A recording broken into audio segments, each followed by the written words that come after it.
ጤና ይስጥልን የተወደዳችሁ የቦርከና ሚዲያ ቤተሰቦቻችን የዕለተ ሐሙስ የካቲት 19 ቀን 2018 ዓ.ም የሰዓቱን ዜናዎች ይዘን ቀርበናል። አበይት ዜናዎችን እናስቀድማለን። አቶ ጋሻው መርሻና ክርስቲያን ታደለና ደሳለኝ ጫኔን የአማራ ታጋይ ሳይሆኑ የሻዕቢያ ተወካዮች ናቸው ሲሉ ወነጀሉ። የአብኑ የህዝብ ግንኙነት ኃላፊ የሆኑት አቶ ጋሻው መርሻ ከቢቢሲ ጋር እያደረጉት ባቋረጡት ቃለ ምልልስ እነ ዶክተር ደሳለኝ ጫኔ በስነ ምግባር ጉድለት ተፈርጀዋቸዋል። የዕለቱ ዜናችን ቀዳሚ አጀንዳ አድርገነዋል። በምስራቅ አርሲ ሀገረ ስብከት መርቲ አቦምሳ ወረዳ ፈረቅሳ ቀበሌ 3 ኦርቶዶክሳውያን በታጣቂዎች ተገደሉ። ከወራት በፊት ተመሳሳይ ጥቃት በተፈጸመበት በዚህ ዞን ዘላቂ መፍትሄ አለመፈለጉ ስጋት እንደፈጠረባቸው የአካባቢዎች ነዋሪዎች መናገራቸውን የኢትዮጵያ ኦርቶዶክስ ተዋሕዶ ቴሌቪዥን ዘግቧል። ዝርዝር መረጃ አካተናል። የምርጫ ቦርድ ውሳኔ በፌዴራል ከፍተኛ ፍርድ ቤት ታገደ። የፌዴራል ከፍተኛ ፍርድ ቤት በብሔራዊ ምርጫ ቦርድና በዲሞክራሲያዊ ስምረት ትግራይ መካከል እየተካሄደ ባለው የሕግ ክርክር ላይ ውሳኔ እስኪሰጥ ድረስ በቦርዱ ውሳኔ ላይ ጊዜያዊ እገዳ መጣሉ ታውቋል። ተጨማሪ መረጃዎች አሉን። የከተማ አስተዳደሩ አዲስ መታወቂያ መስጠት ሊጀምር ነው ተባለ። የፋይዳ መረጃዎችን ያካተተ አዲስ የዲጂታል የነዋሪነት መታወቂያ መስጠት መጀመሩ ተገልጿል። ተጨማሪውን በዝርዝር ታደምጡታላችሁ። ዜናዎቻችን በዝርዝር እናቀርባለን። በቅድሚያም አቶ ጋሻው እነ ክርስቲያን ታደለና ዶክተር ደሳለኝ ጫኔ የአማራ ታጋይ ሳይሆኑ የሻዕቢያ ተወካዮች ናቸው ሲሉ ወነጀሉ። የአብኑ የህዝብ ግንኙነት ኃላፊ የሆኑት አቶ ጋሻው መርሻ ከቢቢሲ ጋር እያደረጉት ባቋረጡ ቃለ ምልልስ እነ ዶክተር ደሳለኝ ጫኔን በስነ ምግባር ጉድለት ፈርጀዋቸዋል። የአማራ ብሔራዊ ንቅናቄ አብን ከአሁን በፊት የነበረውን አቋም መውረዱን በተመለከተ የፓርቲው ሊቀመንበር አቶ ጋሻው መርሻ በሰጡት አስተያየት አብን አለ ብለዋል። የአማራ ብሔራዊ ንቅናቄ አብን ካሁን በፊት የነበረው አቋም መውረዱን በተመለከተ የፓርቲው ሊቀመንበር አቶ ጋሻው መርሻ በሰጡት አስተያየትም አብን አለ በጥሩ ቁመና ላይ ነው ብለዋል። በቅርቡም ጉባኤ አካሂደናል፣ አዳዲስ አመራሮችን መርጠናል፣ የነበሩትም ቀጥለዋል። ስለዚህ በጥሩ የድርጅታዊ ቁመና ላይ ነው ያለውም ብለዋል። በአሁኑ ወቅትም በኢትዮጵያ ፖለቲካ ውስጥ ከፍተኛ መሻከር ስላለና ግጭት የሚካሄድበት ስለሆነ እኛ የምንቀሳቀስበት አካባቢ ደግሞ ለ3 ዓመታት ገደማ በግጭት ውስጥ ነው ብለዋል። በዚህ የተነሳም ህዝባዊ ስብሰባዎችን ስናካሄድ ላንታይ እንችላለን። ነገር ግን ድርጅታዊ ስራ እየሰራን በጥሩ ቁመና ላይ እንገኛለን ሲሉ ተናግረዋል። አብንን እወክለዋለሁ በሚለው የአማራ ክልል ውስጥም በሚካሄዱ ግጭት የተፈጸሙ የሰብአዊ መብት ጥሰቶችን በተመለከተ ዝምታ መምረጡን ፓርቲው የሚተችበት ጉዳይ ሲሆን አብን ለህዝብ የወገን ፓርቲ ነው። ህዝብ ተበድሏል፣ ስርዓት ተጓድሏል ብለን ባሰብን ጊዜ ሁሉ መግለጫዎችን እናወጣለን፣ ጋዜጣዊ መግለጫዎችን እንሰጣለንም ብለዋል። አስፈላጊ የሆኑ ትግሎችንም እናካሄዳለን ሲሉ አክለዋል። ምናልባት በጣም ስሜታዊ በሆነ መልኩ ስሜት ኮርኳሪ በሆኑ ቃላት አልተናገርናቸውም ወይንም ደግሞ ነገሩን የሚያባብስ ነገር አልተናገርናቸውም የሚል ግምገማ ከዚያም እየሰማን ነውም ሲሉ አክለዋል። ያ ግን ፖለቲካ አይደለም፣ ፖለቲካ በስሌት እንጂ በስሜት የሚሰራ አይደለም። በነበርንበት ቁመና ላይ አንድ ስንዝር እንኳ አልራቅንም ሲሉም ተናግረዋል። ግጭት ከተቀሰቀሰ ወዲህ በክልሉ እየደረሱ ያሉ በርካታ ሰብአዊና ማህበራዊ ቀውሶች ነቅሳችሁ ያወጣችሁበት መግለጫም አልታየም። በክልሉ ምን እየተካሄደ እንዳለ እየደረሰ ያለው ቀውስ ምን ያህል እንደሆነ ታውቃላችሁ ለሚለው ጥያቄ በክልሉ ብቻ ሳይሆን የሀገሪቷን የፖለቲካ ሁኔታ እንገመግማለን፣ ምልከታም እንይዛለን። አንዳንዶች ግን ለህዝብ መቅረብ የሌለባቸው ነገሮች አሉ፣ ችግሩን ከመፍታት ይልቅ ሊያባብሱ የሚችሉ ነገሮች አሉ ሲሉም አክለዋል። ያለው ጥቅምና ጉዳት ታይቶ የየትኛው ይጠቅማል ብለን ነው መረጃዎችን የምናጋራው ሲሉም ተደምጠዋል። ለዛሬ ብቻ ሳይሆን ለወደፊትም የትኛው ነው ህዝብን ከህዝብ ሊያኗኑር የሚችለው፣ የትኛው ነው ህዝብን የሚጠቅመው ከሚልና ከጊዜያዊ ስሜት በተሻገረ ሁኔታ ስትራቴጂካሊ አስበን አንዳንድ መረጃዎችን እናጋራለን ያሉት ጋሻው በአጠቃላይ ግን በክልሉ ከፍተኛ ውድመት እየተካሄደ ነው ብለዋል።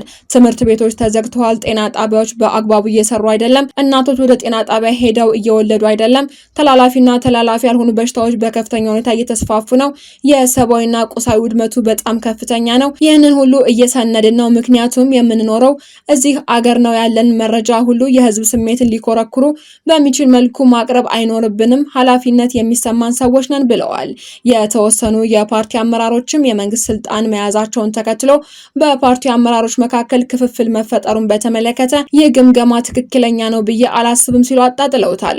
አንዳንድ የፓርቲው አመራሮችም የመንግስት ስልጣን በራሳቸው ጊዜ አልያዙም ሲሉ አክለዋል። ገምግመን ከመንግስት ጋር መስራት አለብን ብለን አቅጣጫ አስቀምጠን ነው ይህ የሆነውም ብለዋል።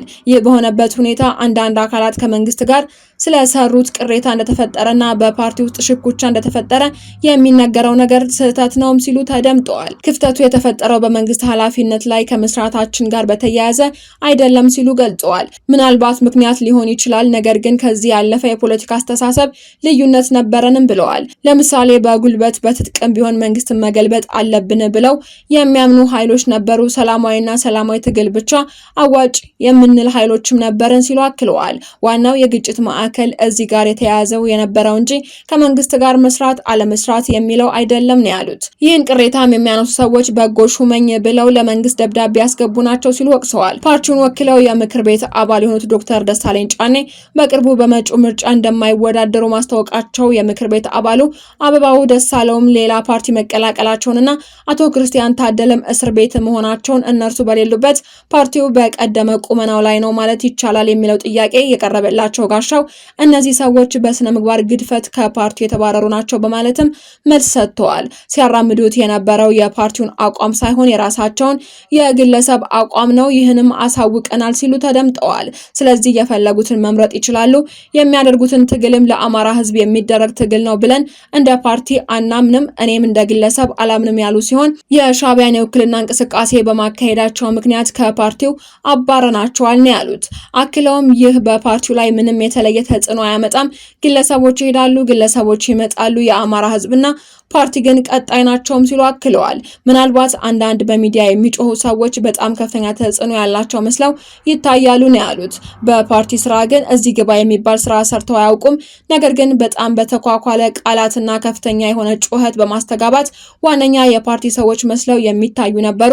የእነርሱም መምጣትም ሆነ መሄድ በፓርቲው ላይም ሆነ በአማራ ህዝብ ላይ የሚፈጥረው ነገር የለም አይኖርምም በማለት የቀድሞ ባልደረቦቻቸውን ወቅሰዋል። ከመንግስት ጋር የሚሰሩ የአብን ፖለቲከኞች አገራቸውን እያገለገሉ ነው ያሉት ሲሉ የተናገሩት ጋሻው በአብዛኛው በአማራ ህዝብ ስም የሚደረግ ጩኸት ለሻዕቢያና ለወያኔ የሚደረግ ስራን የማሳየት ጩኸት እንጂ ለአማራ ህዝብ የሚጮህ ጩኸት ነው ብለን አናምንም ብለዋል። ለአማራ ህዝብ በጠመንጃ መንግስት እንጥልልሃለን ያሉ ሰዎች የአማራን ህዝብ ጥለው አሳይተውናልም ብለዋል። በጩኸት በጫጫታ ህዝብን በፕሮፓጋንዳ በማደንዘዝ ምን ያህል ዋጋ እንደተከፈለ አየን። ለ3 ዓመታት ትምህርት ቤት አልተከፈተም። በሚሊዮን የሚቆጠሩ ተማሪዎች ከትምህርት ገበታ ውጪ ናቸውም ሲሉ አክለዋል። ኢንዱስትሪዎች ከስራ ውጪ ናቸው። መሰረተ ልማቶች እየወደሙ ነው። የትምህርት ቤት ጣሪያ ተገፎ እየተሸጠ ነው። ይህን የሚቀሰቅሱ ሰዎች ታጋይ ሆነው እኛ ከሃዲ የምንሆንበት ምንም አይነት የሞራልም የመርህም ሌላ ምክንያት የለም ሲሉ ራሳቸውን ተከላክለዋል። አብንን ወክለዋለሁ ያሉት የህዝብ ግጭት ውስጥ ባለበት ወቅት ለምርጫ አስቻይ ሁኔታ ስለመኖር ለቀረበላቸው ጥያቄም አንዳንድ ተግዳሮቶችን ማለፍ ያስፈልጋል ብለዋል። ሁኔታው የተመቸ ስለሆነ አይደለም የምንታገለው ሲሉም አክለዋል። በትግራይ፣ አማራ፣ ኦሮሚያ፣ ጋምቤላ፣ ቤኒሻንጉል ጉሙዝ እንዲሁም በየቦታው ግጭት አለ፣ ግን አጠቃላይ የአገሪቱ መገለጫ አይደለም ሲሉ ተከራክረዋል። አማራ ክልልን ብንወስድ ከ95 በመቶ በላይ ያለው አካባቢ ሰላም ነው ሲሉም ተደምጠዋል። ግጭቱ በከፍተኛ ሁኔታ ስለሚጮህ አገሩ በሙሉ ችግር ውስጥ ያለ መስሎ ስለሚታይ ነው እንጂ ኪስ ቦታዎች ላይ ነው ግጭቶች ያሉት ሲሉም ገልጸዋል። እነዚያ ቦታዎች ላይም ቢሆን አስፈላጊ ነው የሚል እምነት የለንም ነው ያሉት። ነገር ግን በአማራ ክልል የሚደረገው ትግል የትጥቅ ትግል ነው ብዬ አላምንም ሲሉ አቋማቸውን አንጸባርቀዋል። የሻዕቢያና የወያኔ ውክልና ጦርነት ነው የሚልም በጣም ጽኑ አቋም ነው ያለኝ ሲሉ ገልጸዋል። አማራ ክልል ውስጥ በሚደረግ ውጊያ ላይ የሻዕቢያና የወያኔ ሰዎች ይማረካሉ ነው ያሉት። የአማራ፣ የኦሮሚያ፣ የጋምቤላ፣ የቤኒሻንጉል ጉሙዝ እንዲሁም ሌሎችም ታጣቂዎች ኤርትራ ሄደው ትግራይ ሄደው ሰልጥነው ይመጣሉ ሲሉም ገልጸዋል። መሳሪያ ይላካል ይያዛል ሲሉ መንግስት በተደጋጋሚ የሚያነሳውን ውንጀላ ተጋርተዋል። የምርጫ ቦርድ ውሳኔ በፌዴራል ከፍተኛ ፍርድ ቤት ታገደ። የፌዴራል ከፍተኛ ፍርድ ቤት በብሔራዊ ምርጫ ቦርድና በዲሞክራሲያዊ ስምረት ትግራይ ስምረት መካከል እየተካሄደ ባለው የህግ ክርክር ላይ ውሳኔ እስኪሰጥ ድረስ በቦርድ ውሳኔ ላይ ጊዜያዊ እገዳ መጣሉ ታውቋል። ክርክሩ የተነሳው አቶ ጌታቸው ረዳ ካህላይ በሚወክሉት ዲሞክራሲያዊ ስምረት ትግራይ ፓርቲ አቅራቢነት ሲሆን ፓርቲው በየካቲት 19 ቀን 2018 ዓ.ም ባስገባው የቃለ መሐላ ቤቱታው የቦርድ ውሳኔ እንዲታገድ ጠይቆ ነበር። የፍርድ ቤቱ ትዕዛዝ ምርጫ ቦርድ በየካቲት 16 ቀን 2018 ዓ.ም በአማራና በትግራይ ክልሎች መካከል አከራካሪ በሆኑ የምርጫ ክልሎች ላይ ያስተላለፈው ውሳኔ ክርክሩ እስኪያልቅ ድረስ ታግዶ እንዲቆይም አዘዋል። በተጨማሪም ውሳኔው ተግባራዊ የሚሆን ከሆነ አሁን እየተካሄደ ያለው የህግ ክርክር ውጤት የሚያጣ በመሆኑ በፍትሐ ብሔር ስርዓት ህግ ቁጥር 1554 መሰረት እግዱ አስፈላጊ ሆኖ ተገኝቷል ተብሏል። የኢትዮጵያ ብሔራዊ ምርጫ ቦርድ የክስ ግልባጭ ደርሶ በጉዳዩ ላይ ያለውን ምላሽ እስከ የካቲት 25 ቀን 2018 ዓ.ም ከሰዓት 8 ሰዓት ተኩል ድረስ እንዲያቀርብም ታዟል። ምርጫ ቦርድ በእግድ ትዕዛዙ ላይ ቅሬታ ወይም ማስተያየት ካለው በቀጠሮ ዕለት ይዞ እንዲቀርብ ፍርድ ቤቱ መጥሪያ እንዲጻፍለትም አዟል። በቀጣይ የምርጫ ቦርድ ምላሽና የፍርድ ቤቱ ቀጣይ ውሳኔም ይጠበቃል። በምስራቅ አርሲ ሀገረ ስብከት መሬት አቦምሳ ወረዳ ፈረቅሳ ቀበሌ 3 ኦርቶዶክሳውያን በታጣቂዎች ተገደሉ። ከወራት በፊት ተመሳሳይ ጥቃት በተፈጸመበት በዚሁ ዞን ዘላቂ መፍትሄ ያለመፈለጉ ስጋት እንደፈጠረባቸው የአካባቢዎች መናገራቸውን የኢትዮጵያ ኦርቶዶክስ ተዋሕዶ ቴሌቪዥን ዘግቧል። በምስራቅ አርሲ ሀገረ ስብከት መሬት አቦምሳ ወረዳ ፈርቀሳ ቀበሌ 3 ኦርቶዶክሳውያንና አንድ ሙስሊም በታጣቂዎች ጥቃት ህይወታቸው ማለፉ ተገልጿል። እየሰለሰ በቀጠለው የምስራቅ አርሲ ሀገረ ስብከት ችግር ዛሬም በ3 ኦርቶዶክሳውያንና በአንድ ሙስሊም ወገኖቻችን ላይ ህልፈተ ህይወት ማድረሱን የአርሲ ኦርቶዶክስ ከብቶች፣ ጎተራዎችና ቤተ ንብረቶች በእሳት በመቃጠላቸው የተሰማቸውን ጥልቅ ሐዘን ብፁዕ አቡነ ኤልሳዕ የሶማሌና የምስራቅ አርሲ ሀገረ ስብከት ጳጳስ ገልጸዋል። ብፁዕነታቸው መንግስት ህገወጥ ታጣቂዎችን በማጥፋት የኦርቶዶክሳውያንን ደህንነት የመጠበቅና ሰላምን የማስፈን ተግባሩን እንዲያከናውን ጠይቀዋል። የከተማ አስተዳደሩ አዲስ መታወቂያ መስጠት ሊጀምር ነው ተባለ። የፋይዳ መረጃዎችን ያካተተ አዲስ ዲጂታል የነዋሪነት መታወቂያ መስጠት መጀመሩ ተገልጿል። የአዲስ አበባ ከተማ አስተዳደር የሲቪል ምዝገባና የነዋሪነት አገልግሎት ኤጀንሲ ላለፉት ዓመታት ሲያገለግል የነበረውን የወሳኝ ኩነትና የነዋሪነት አገልግሎት አሰራር በመቀየር በፋይዳ ላይ የተመዘገቡ መረጃዎችን ያካተተ በአዲስና በዘመናዊ የዲጂታል ሲስተም የተዘጋጀውን የነዋሪነት መታወቂያ ካርድ መስጠት መጀመሩ ተመላክቷል።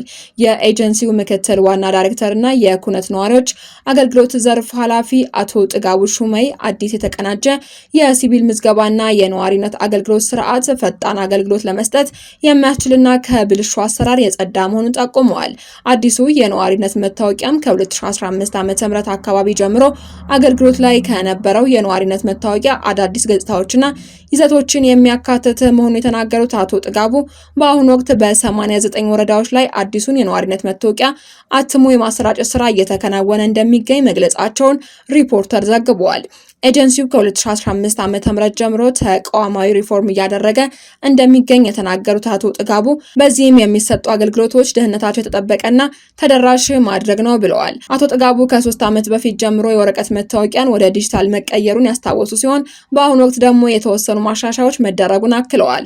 ነባሩ መታወቂያ በአንድ ጊዜ እንደማይቋረጥ ተናግረው ነገር ግን ቀስ በቀስ ከአገልግሎት እየወጣ በአዲሱ መታወቂያ እንደሚተካ አብራርተዋል። እስካሁን ባለው ሂደትም 2000 የሚጠጉ የከተማዋ ነዋሪዎች አዲሱን መታወቂያ ወሰዱ ሲሆን ለዚህም አገልግሎት የሚሆኑ አዳዲስ ፕሪንተሮች በግዥ ሂደት ላይ መሆናቸውን አክለዋል።